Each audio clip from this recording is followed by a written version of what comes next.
Good evening. I'm Reverend Natalie Jean, and again, this is the Emma Curtis Hopkins movement. Today, I want to talk about knowing what you want in life and getting it. Many times we have this idea of what we want in life, and then when we get it, we start to say, did I really want this? Why is this here? What am I going to do about this now? Now I'm not ready for it. So what do we do at this point? We can let it go and move on from it. We can learn from the experience. But what we are going to do is start deciding what we want in this lifetime.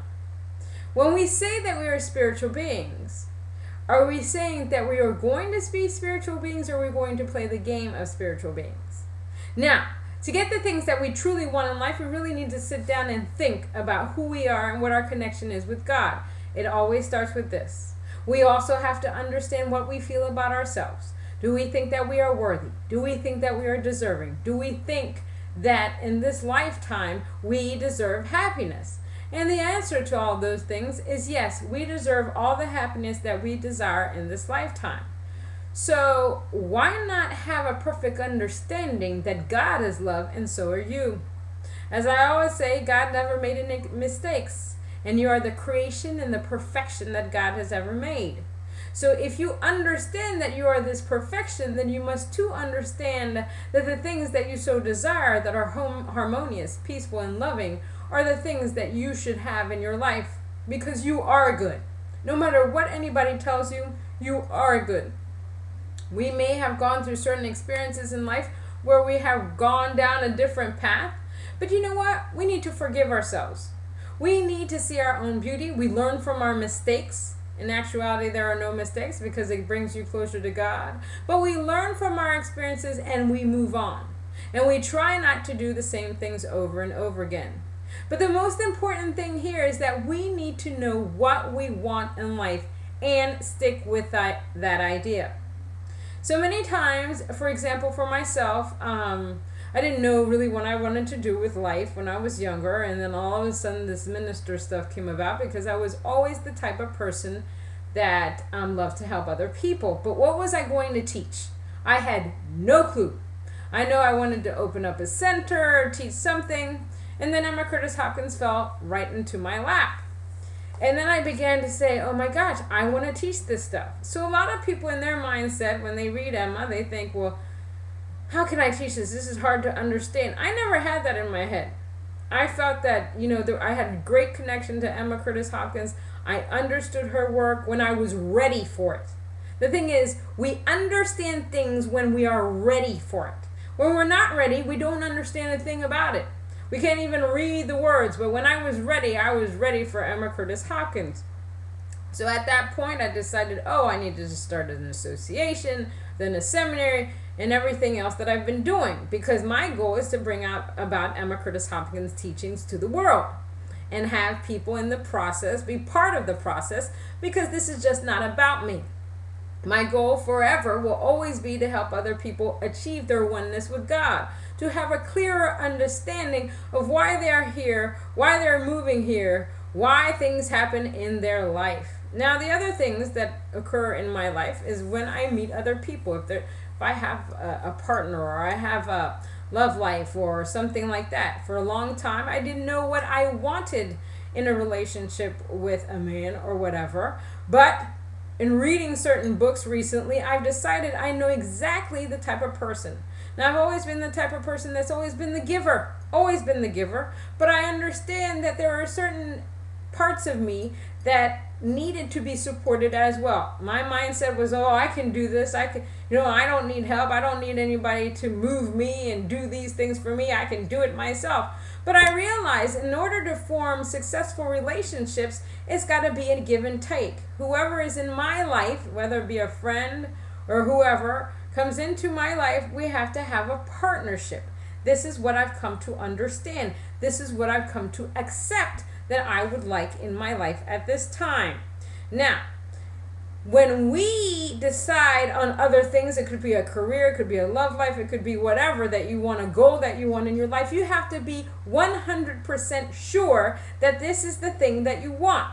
9 times out of 10, when you get this thing, people are always like, oh my God, What am I going to do now? It's here. And they get scared, and that fear, that doubt, and anxiety removes the person or the job or the home out of your way, because you have decided at that moment that you are not worthy for that thing or that situation or for that person. Well, that's where you need to become more sure of yourself and your connection with God. There is nothing that you cannot do.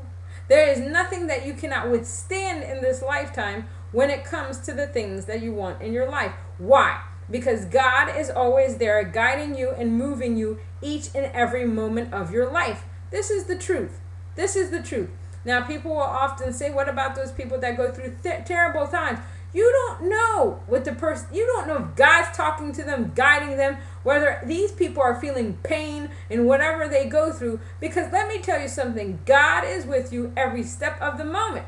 But the thing is, are you listening to God when God is guiding you a certain way? Or are you taking the human side in the direction that you want to go? Decide today what it is that you want in your life. Tell yourself that you are worthy and deserving of everything that you want, because you are. There are no impossibilities with God. There are only possibilities. You can get what you desire, but you've got to focus on it. You've got to be so raring to go and say, when this thing comes, I want it now, and I'm going to do this, and I'm going to do that. I'm not going to have any fear, doubt, or anxiety, because I know that I am deserving of everything that I ask for. And I am ready, because I understand where I come from. And my Father wouldn't give me anything that I'm not ready for. But you must have love for yourself. Must have love for yourself. This is one thing that a lot of people don't teach. If you don't love yourself, you cannot attain, you cannot do all these treatment work, you cannot affirm, deny, do divine sign, Christian science. You cannot do it if you don't love yourself, because you are the one that's working out the situation. And if you have no love for yourself, how is anything going to manifest itself outright? The heart, love, your emotions guide you in everything that you do. So if you only have negative aspects about yourself that you believe that you have about yourself, but yet you want to manifest the world, how is that going to happen when you don't even think you're worthy to have the world? There are a lot of people that play the lottery. They play the same number for years and years and years. My mother was recently telling me a story of a man that played the same number for 10 years. After that 10 years, he gave up. Guess what? That next day, his number came out, and he had not played it. Why? Sometimes, when you're playing the lottery or whatever, you really got to believe in what you are doing. You really got to believe. There are people that believe so much that they're going to win, and they do win. Whether it's $1.50, $50,000, $10 million, $650 million, they believed in themselves so much. But sometimes these people said, now. They didn't say, I'm going to win. They say, I'm winning now. So the focus is that you need to be so sure of what you want, because when you get what you want, it's going to be the time to celebrate. But the main point of this is that you've got to love yourself. You've got to see that you're worthy. You can't see that there are people above you. You can't see people, believe that there are people below you. You need to believe that we are all on the same plane. Yes, we're all in the same place, just with the president and stuff. He just has a job, but he came out of a woman just like you and I. So today, make that decision to know what you desire, know that you are worthy and deserving, and feel the love all around you. Amen.